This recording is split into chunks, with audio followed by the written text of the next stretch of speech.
पुरंजय सिंह लिखते हैं कि प्रभु आपने कहा कि तुम मेरा ही विस्तार हो, क्या इसे इंटेलेक्चुअली भी समझा जा सकता है या फिर ये एक मिस्ट्री है?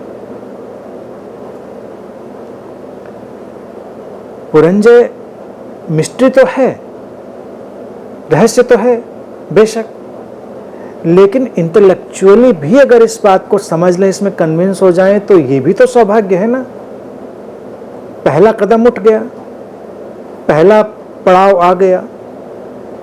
तो गुरु शिष्य का विस्तार है, इसको अगर बौद्धिक रूप से भी समझा जाए और स्वीकार किया जाए तो ये भी बहुत सौभाग्य का विषय समझा जा सकता है। मेरी बातों को सुनते रहें, मेरे कॉन्सेप्ट्स को सुनते रहें तो कन्विंस हो जाएंगे। आपको लगेगा देखो बिल्कुल ठीक है एक्सटेंशन, एक्सपेंशन। और फिर एक दिन अचानक जैसे कोई फूल खिलता है, जैसे कोई बिजली कौंधती है, जैसे सुबह अचानक आँख खुलती है, जैसे कुछ रहस्यमयी घटता है, जैसे बादल से कोई बूंद गिरती है, ऐसे ही अचानक एक दिन तुमको लगता है कि अरे तो सचमुच में ही विस्तार है, अलग कहाँ है ये। उस दिन बात खत्म, उस दिन इंटेलेक्चुअल अंडरस्टैंडिंग डिसॉल्व होती है और टोटल अंडरस्टैंडिंग बन जाती है। ये घटना है, ये प्रेम है। प्रेम की शुरुआत बुद्धि से हो सकती है। अक्सर बहुत सारे प्रेमियों ने बुद्धि को बहुत इनकार किया है कि नहीं नहीं, भक्त का तर्क से क्या वास्ता। और मेरा ये देखना रहा है कि जो अतिशय तर्कशील व्यक्ति है, अतिशय बुद्धिशील व्यक्ति है, उसकी अंतिम परिणति भक्त में ही होती है।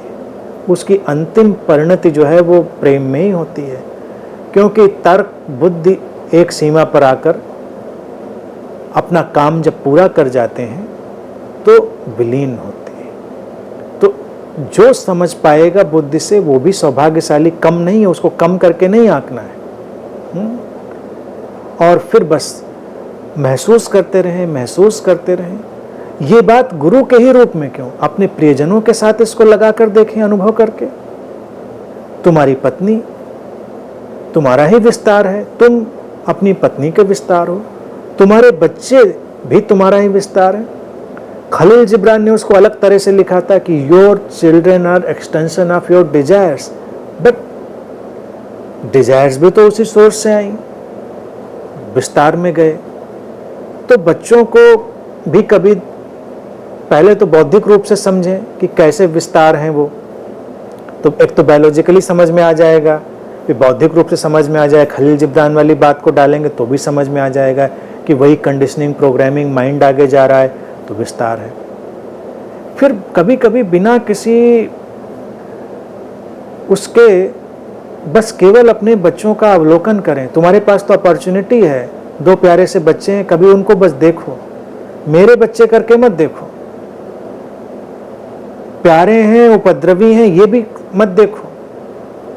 क्या बनेंगे नहीं बनेंगे ये भी मत देखो, बस हैं उनको देखो तटस्थ होकर, एक रहस्य की तरह, विस्मय के साथ। तुम्हारे माध्यम से आए हैं, ये बात तो याद रखनी, ये नहीं भूलनी है। तुम माध्यम बने हो आने के लिए उनके, तो विस्तार में हिस्सा तो है तुम्हारा। और एक दिन देखते देखते अचानक प्रेम की एक घटना घटेगी और तुम्हें दिखाई देगा सचमुच ये तो कोई सोच ही नहीं है, ये तो विस्तार ही है। और वहां पर न कोई पिता रहेगा न कोई पुत्र रहेगा, बस एक एक्सटेंशन, एक्सपेंशन होगा, विस्तार होगा। और उसमें जो प्रेम होगा वो इतना अनन्य होगा कि उसे समेटा नहीं जा सकता। इसीलिए गुरु और शिष्य के बीच जब प्रेम घटता है तो वो असीम अनंत हो जाता है। लेकिन ये तो कहीं भी घट सकता है, प्रयोग तो कहीं भी हो सकता है।